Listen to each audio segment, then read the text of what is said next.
젊은 층 혼자분 보여드리고, 그다음 테이블은 이제 노년층 페이지 이렇게 두 가지 준비했어요. 지금 앞에 보이시는 크라운은 컬러링을 전혀 하지 않고 스테이닝만 해서 제가 이제 임상에서 자주 보는 젊은 층 치아를 좀 재현을 해봤어요.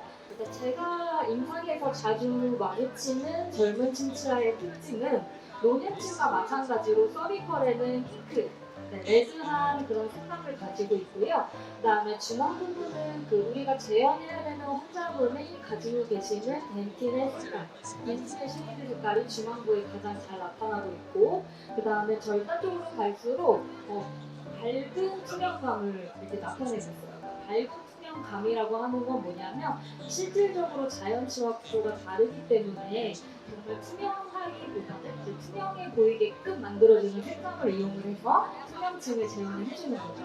그래서 그런 색감으로는 이제 파란색, 그다음에 밝은 회색 이렇게 사용하실 수 있으시겠는데요. 그래서 노년층과 다르게 절단 쪽은 밝은 그런 투명감 색깔을 재현해 주시면 될 것 같아요. 그리고 또 절단 쪽은 되게 밝게 화이트하게 좀 화이트 밴드 같은 것도 존재를 하거든요. 그래서 서비컬 쪽에 좀 더 농도가 짙은 화이트 밴드 이렇게 줄이 있고, 딴 쪽에는 옅은 농도가 옅은 전반적으로 밝은 그런 화이트 밴드가 존재하고 있습니다.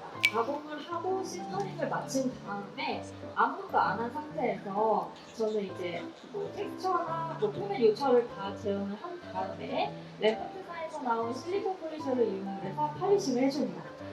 이 단계를 왜 해주셔야 되냐면 우리가 이제 이 다음 단계가 샌들 처리를 하시고 스테이닝을 하셔야 되는데, 만약에 이 부분에 요철이 있게 되면 스테이닝 그쪽으로 보여버릴 수가 있잖아요. 네네.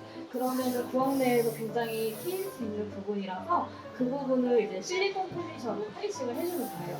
그래서 이 실리콘 폴리셔는 굉장히 입자가 붓기 때문에 기스가 나지 않고, 지금 오른쪽에 있는 크라운은 페이스를 바른 크라운이 아닌데도 불구하고 광이 납니다. 그래서 풀지르코니아뿐만 아니라 페이스칠 모두 마찬가지로 모든 풍경 처리를 하고 난 다음에 저는 이 실리콘 폴리셔를 이용을 해서 팔리싱을 한 후에 셀프 글레이징을 하고 있고요. 풀지르코니아 같은 경우에는 이제 자동적으로 녹으면서 광을 낼 수는 없기 때문에 우리가 에프시 페이스 스테인의 클리어 글레이즈를 이용을 해서 표면에 광을 내고 있습니다. 그래서 우리가 이제 덴틴의 기본 베이스 색감을 만들기 위해서 A 플러스부터 D 플러스 덴틴의 그런 기본적인 쉐이드도 나와 있고요. 그다음에 제가 주로 쓰는 스테인은 이렇게 두 가지의 스테인을 섞어서 기본적인 덴틴의 색감을 재현을 하고 있습니다. 그 다음에 서비컬 쪽에는 쌀몬 핑크와 그 다음에 핑크를 가미해 가면서 서비컬 쪽은 좀 더 치은 회색이 투영이 된 듯한 그런 색감을 재현을 하고 있고요.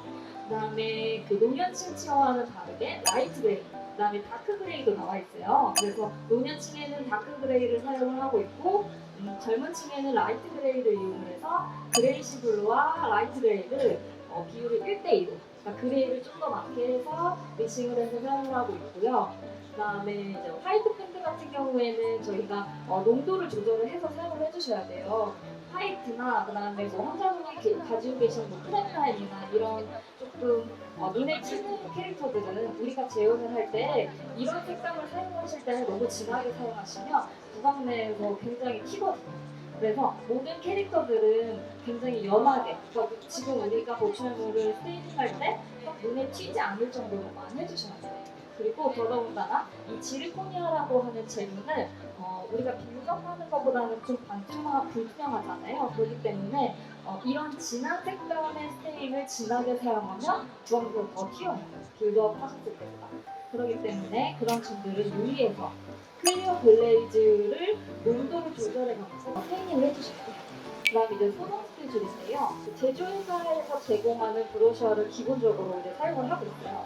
근데 여기에서 제가 2개 정도는 변경을 하는데 최고 온도와 그 다음에 건조 시간 이렇게 두 가지는 좀 조정을 해서 사용을 하고 있거든요.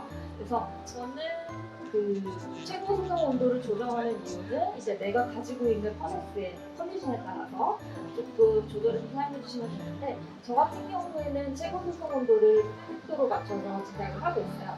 네, 그다음에 건조 시간은 충분히 주셔야 돼요. 눈으로 확인하신 다음에 이제 제작을 해주셔야 뭐 끓거나 기포가 나거나 뭐 터지거나 이런 일이 없으세요.